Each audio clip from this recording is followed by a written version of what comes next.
Salut les Stratoniens, j'espère que vous êtes tous super bien et que vous avez passé un super lundi, super retour de vacances, parce que moi j'étais en vacances, maintenant je ne le suis plus. J'espère que vous avez passé une super semaine et que vous avez bien attaqué cette semaine. Donc on va analyser le Bitcoin, on va analyser l'Ether comme d'hab. On ira voir un petit tour sur un petit token qui me plaît énormément. Ça peut vraiment être le prochain SafeMoon, donc c'est Bingus, on ira voir ça juste après. On va aller voir aussi Imo qui vient nous chercher un nouvel ATH complètement hallucinant. On va checker plusieurs petites autres cryptos. Donc on a Orc, c'est un oracle. Le premier oracle sur la Binance Smart Chain. Donc il y a clairement moyen que ce truc nous fasse un bon x10. Et aussi Bunny. Donc Bunny, ça fait partie pour moi des killers en série. Vraiment, genre il y a 3 crypto-monnaies sur lesquelles qui vont à mon avis tout défoncer. Et celle-là faisant partie. Donc je vais faire sans doute une vidéo sur ces 3 killers. Mais il y a quelque chose énormément à faire. Il y a du farming complètement hallucinant. Donc on ira pas checker ça aujourd'hui. Mais une prochaine vidéo qui va arriver très bientôt. On ira voir tout ça. Et ensuite, on a ici toute la liste d'alt, donc comme d'hab, que on va passer en rapide. Donc, on est tout de suite parti pour le Bitcoin. Donc, je parlerai du Bitcoin, ensuite de l'Ether, et ensuite, on ira voir notre cher ami Bingus, où je suis assez boule dessus, je suis même rentré. Donc, on est tout de suite rentré ici pour le Bitcoin. Donc, franchement, pour moi, le Bitcoin en daily, il y a bien et bien ici une cassure en daily. On a cassé cette trendline ici, donc genre les cassures en daily, c'est quand même assez puissant. On a cassé, là on est en train de faire un petit retest dessus, donc petite bougie d'indécision. C'est le début de la semaine, vous savez comment ça se passe, hein, le début de la semaine c'est souvent un petit peu euh, mitigé, on va dire. Et du coup ici on est en train de faire un plutôt magnifique retest. Mine de rien, si on zoome un petit peu, en 4 heures, on a la trendline qui est vraiment magnifiquement respectée. Par contre, on est clairement en train de dessiner un M-top. Et on va pas se mentir, il y a un M-top qui se dessine ici en 4 heures, en 2 heures, voilà, et en 1 heure, c'est plus le chenille. Hier, on était en train de regarder avec les gens du vocal sur Telegram, on avait ce triangle qui se dessinait ici, mais vraiment, on faisait du aller-retour, etc. C'était assez compliqué. Donc, vraiment, moi, je vais rester plutôt en grande time frame ici, donc en daily. Quelque chose de plutôt intéressant à regarder ici pour le Bitcoin. Si jamais on lâche, à mon avis, on a la trendline juste ici en dessous qui va venir vraiment nous rappuyer, faire genre ça, et ensuite on repartira. Petite dernière squeeze pour les longues, mais franchement là pour moi magnifique, comment dire, magnifique break de la trendline en daily. Ensuite on a l'Ether, donc l'Ether c'est un peu plus différent. Alors pour moi ici l'Ether, on va juste enlever ça. Hop, donc pour moi l'Ether, si on passe un petit peu ici en 4 heures, on a cette grosse résistance comme d'hab, elle est toujours là. On maintient par-dessus, on dessine un M-top, mine de rien, donc ça c'est pas super. En 15 minutes on avait le même triangle hier soir, donc c'était assez intéressant. Mais finalement, comme il y a quelqu'un qui m'a dit sur Twitter, on va faire un bug, on va aller tout droit, c'est exactement ce qu'on a fait. En daily, on a cette trendline ici. Pour l'instant, on est bloqué, hein. On se bloque sous celle-ci. Si jamais on vient lâcher, on aura quand même ce gros M-top qui va se mettre en place. En 4 heures, on a quand même des sacrées divergences jusque par rapport à ici. On a même je crois que c'est même en daily, jusqu'ici quoi. Il y a quand même une grosse divergence. Donc si ça lâche, je pense que ça sera direction ici en bas. Donc d'où j'avais mis mon Fibo juste avant. Hop, ici vers la zone des 0,38,2, vers la zone des 1860, ça m'étonnerait même pas. Donc si on lâche, pourquoi pas placer vos ordres sur les 1860. J'ai dit bien si on lâche. Je suis complètement boule entre le Bitcoin et l'Ether, surtout sur le Bitcoin à mon avis qui peut vraiment nous tirer tout ça vers le haut. Pour l'instant c'est vraiment une zone de carnage ici, on est en train de liquider un peu tout le monde. Donc une cassure par le bas ou par le haut nous indiquera à mon avis la direction pour la fin de ce mois. Mais là ça fait quand même un certain temps qu'on continue à latéraliser. Je voudrais bien voir un petit peu de mouvement haussier. Ensuite, on va parler de Bingus. Donc, Bingus, c'est un super projet. Je pense que c'est le prochain SafeMoon pour les gens qui connaissent. SafeMoon, c'était quelque chose qui avait pris énormément de pourcentage et le projet ici est très solide. Ils ont le même, comment dire, ils ont la même suite que en fait donc SafeMoon. Ils ont pour les holders, il y a 1% qui est de nouveau qui est redistribué à tous les holders. Donc, imaginons il y a 1 million comment on appelle ça, de transactions, de volume de transactions dans la journée, bah vous allez recevoir 1% qui seront distribués dans toutes les wallets. Donc ça, c'est intéressant en fonction, à mon avis, de votre hold. Donc moi, j'en ai acheté. Il y a 1% qui est burn, donc c'est un token déflationniste. Et il y a 1% qui est envoyé vers la charité. Donc ça, c'est plutôt sympa. Ils font des dons, donc si on descend un peu plus bas, ici, ils font des dons. C'est plutôt intéressant pour en fait les animaux. Et ça, j'adore, parce que moi, j'adore les animaux. Ouais. Donc, je trouvais ça très intéressant et je pense qu'il y a un super potentiel à prendre. Donc ici, on a la chart. On a quand même 300 000 de volume, donc c'est plutôt intéressant. Et tout simplement, je pense qu'ici, on peut venir chercher 1 x 10 est clairement possible. On est à 200 000 de liquidité. Le x 10, à mon avis, est largement faisable sur ce genre de coin ici. La liquidité est log, je me suis assez bien renseigné avant de vous partager ce projet. Donc c'est une team de Californie. Donc voilà, je voulais vous dire ça, je vais sans doute mettre un petit tweet après, comme quoi j'étais rentré sur ce projet, on verra ce que ça donne, mais à mon avis, je suis clairement bull sur le projet, je me mettrai les informations en description. Ensuite, on va tout de suite aller parler de nos alts et ensuite on ira voir la fin, le reste des alts. Donc ensuite, on a Avax. Ah, j'ai oublié aussi de vous dire pour Bingus, je reviens vite fait là-dessus, ils sont en train de faire des NFT. Donc par exemple, on m'a expliqué qu'ils vont faire des votes sur en quel endroit ils vont faire les dons. Donc il y a plusieurs endroits où on peut faire des dons en crypto-monnaie pour les animaux. Et en fait, il y aura une possibilité de faire un vote. Et pour les gens où il y aura le plus de votes et l'endroit où ça sera sélectionné, vous allez gagner des NFT. Donc il y a énormément de choses derrière le projet. C'est pas seulement ceci. Ils sont vraiment à fond en train de développer. Et pour moi, ce que j'adore, c'est qu'ils viennent de débuter. Le projet, il a quand même fait, là on est à x4. Mais il y a clairement moyen de pousser beaucoup plus haut ce projet. Et voilà. Donc je voulais vous dire ça. Il me semble qu'ils sont à. Ils sont à 5 millions de market cap. Donc à 50 millions, ça m'étonne. Pour moi, c'est pas du tout déconnant. Donc voilà, je voulais partager ce petit token pour lequel je suis rentré. Ensuite, on va tout de suite commencer par Avax. Donc Avax, on a toujours ce scénario ici qui est valide. Le gars, je parle de Avax en disant ça, mais c'est clairement la mort cérébrale. Et quand on dit ça, pour moi, c'est vraiment un point d'entrée. Ici, on a une autre charte, donc plutôt intéressante. Celle-là, je trouve aussi. C'est un triangle d'élargissement. Moi, je le vois vraiment bien décoller ici pour Avax. Donc, pour l'instant, chargez vos positions, faites du DCA, ça peut très bien se payer. Ensuite, on va parler de BNB. Donc, j'espère que vous avez vu passer donc BNB qui explose suite au burn qu'il y a eu. Donc ils sont vraiment en train de burn, mais littéralement des quantités astronomiques de BNB. Donc il y en a toujours moins en circulation. À mon avis, les gars, je veux rien vous dire, mais en burnant, ça veut dire qu'ils diminuent leur total supply. À mon avis, il y a clairement moyen que lui, il va rattraper l'Ether, mais rapidos. Ça fait partie d'une de mes crypto killers. Il y en a 3, ça fait partie, donc ils sont dans la Binance Smart Chain. Ici, pour moi, BNB est monstrueux. Est-ce qu'on est sur un top? Ici, perso, je ne pense pas du tout. Si on passe en logarithmique, on va rigoler, clairement.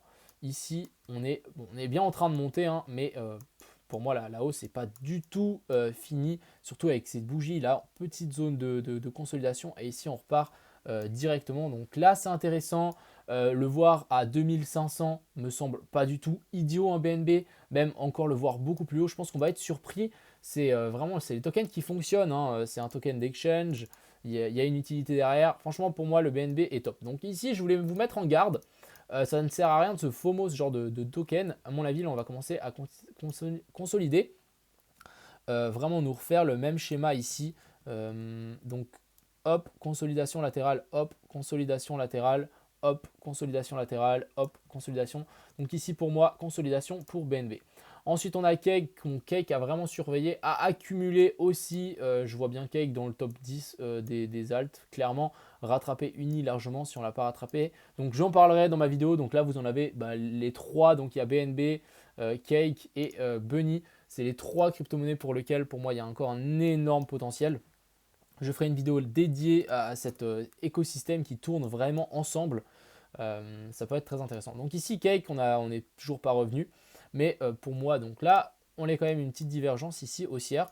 Je vais quand même patienter. Si jamais on redescend ici, on va tirer juste ce Fibo. On va le déplacer là.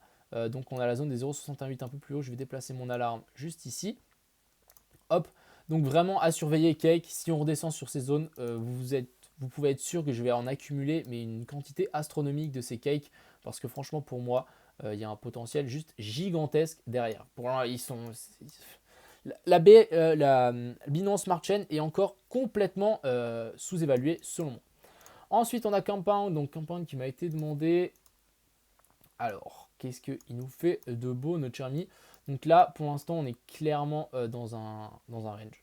Vraiment, on est dans un range. On pourrait même imaginer un... Ouais, on est clairement dans un range. On va tirer ça ici. Je ne sais pas si vous le voyez aussi, mais pour l'instant, on est dans cette zone.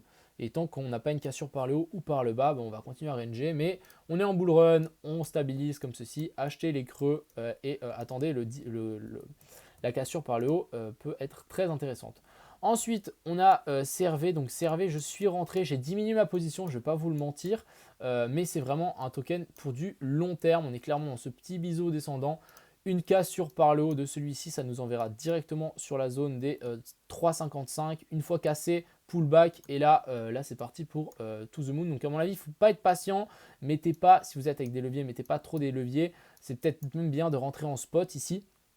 Mais il ne faut pas se précipiter avec des leviers x100, etc. Parce qu'il y a quand même des corrections. Pour l'instant, on n'est pas parti. On n'est pas parti, on improvise, pas on improvise, on anticipe le départ, mais donc voilà, à surveiller pour CRV, mais je suis dedans largement. Ensuite, on a Dan qui nous lâche un support assez majeur selon moi.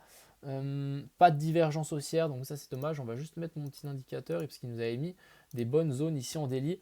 Donc pour moi, on a lâché ici la zone très intéressante qui était la zone des 0,14 et prochaine zone pour moi, ça sera ici la zone des 0,011.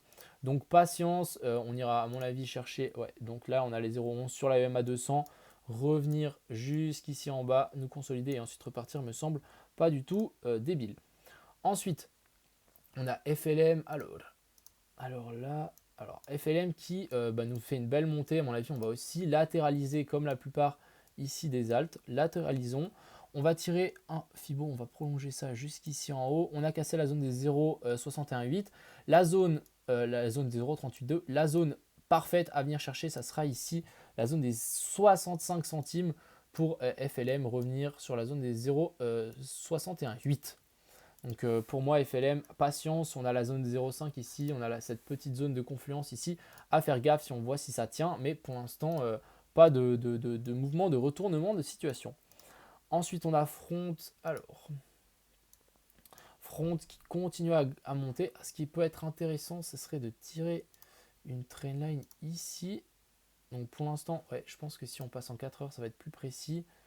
Ça c'était une ancienne position à moi, donc intéressant.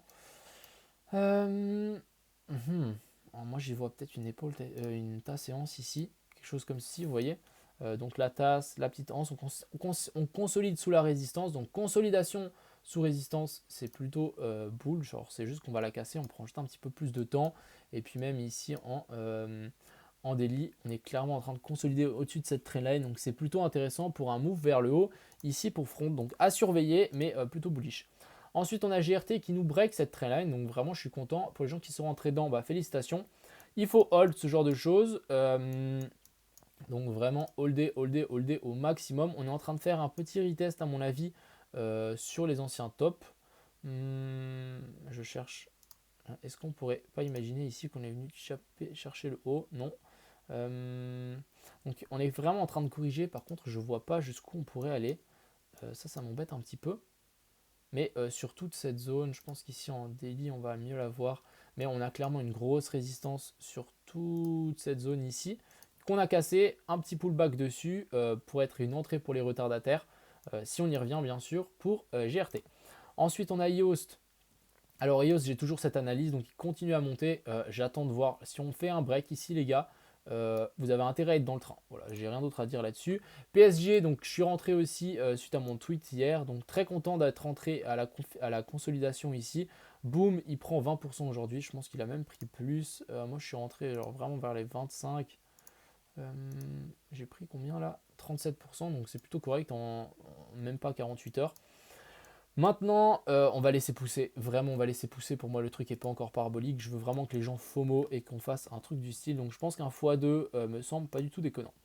Ensuite, on a Ravencoin qui nous consolide un W. Un W qui... Oh là là, qu'est-ce que je raconte? Il nous consolide vraiment dans un gros triangle de ce style.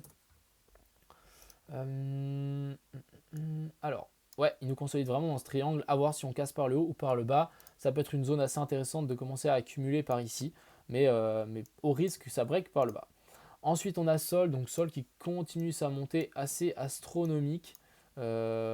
Plutôt très très correct. Hein. Donc je me dis qu'il va nous faire un peu comme le BNB, comme Swissborg.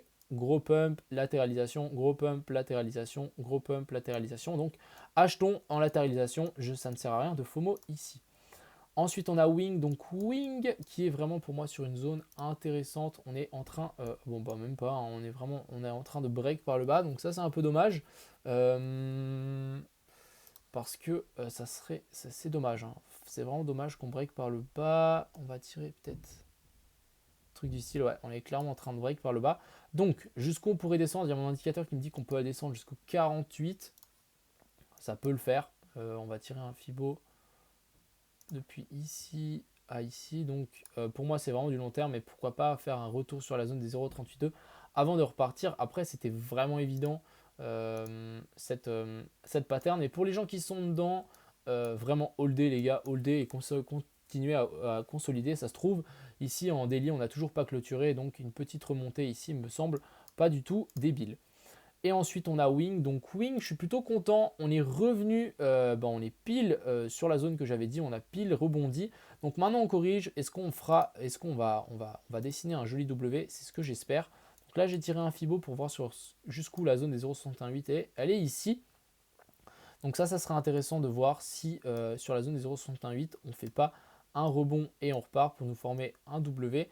Ou si on va aller plus profondément et nous former un double bottom un peu plus bas. Donc voilà, on a fait le tour pour Wing. On va aller check IMO. Donc IMO qui continue à pousser. On a quand même un petit peu de volume. Donc ça, c'est plutôt intéressant. Ensuite, donc est-ce qu'on va venir corriger? J'en sais rien. On vient de passer les 1 million de liquidités, donc ça c'est plutôt cool. Et est-ce qu'on viendrait corriger sur cette zone ici, donc sur l'ancien top, vers la zone des 23, 24? J'en sais rien. Ça se trouve, on va directement remonter. Sinon, on continue le développement sans souci. Donc intéressant ici pour IMO qui nous fait vraiment un nouveau all-time high. Ensuite, je voulais vous présenter le projet Orc. Donc, Orc, c'est le premier oracle qu'il y a sur la Binance Smart Chain. Donc, vu que c'est le premier, il y a un énorme engouement derrière. Je pense qu'ici, il y a aussi moyen de taper 1 x 10 largement pour Orc. Ensuite, je voulais juste parler de ça. Et ensuite, je voulais parler de Bunny. Donc, Bunny, ça peut être assez intéressant de venir le choper si on revient sur les anciens tops. Donc là, elle est 360, un peu plus bas, elle est 300 $. Pour l'alt-season, ce genre de coin qui je le vois largement dans le top 100. Donc affaire à suivre, je ferai une vidéo dédiée pour BNB, Cake et Bunny parce que sur le site internet il y a comment on appelle ça, les ROI sont juste démentiels. Juste si vous stackez par exemple vos cakes, vous avez 3% d'API et vous gagnez des cakes et des bunnies et ensuite vous pouvez restacker vos cakes, etc., etc., etc. Bon bref, c'est à l'infini et vous pouvez à mon avis vite upgrade vos cakes. Donc voilà, je pense qu'on a fait le tour pour cette vidéo. Le token à retenir pour moi, c'est Bingus. Je suis clairement rentré dedans. Maintenant, on va patienter. Mais pour moi, ils sont en train de faire un super taf. Le Telegram est à fond. Franchement, rien à dire. Super projet ici. Donc voilà, j'espère que cette petite vidéo vous a plu. Je vous souhaite une agréable soirée et ciao tout le monde.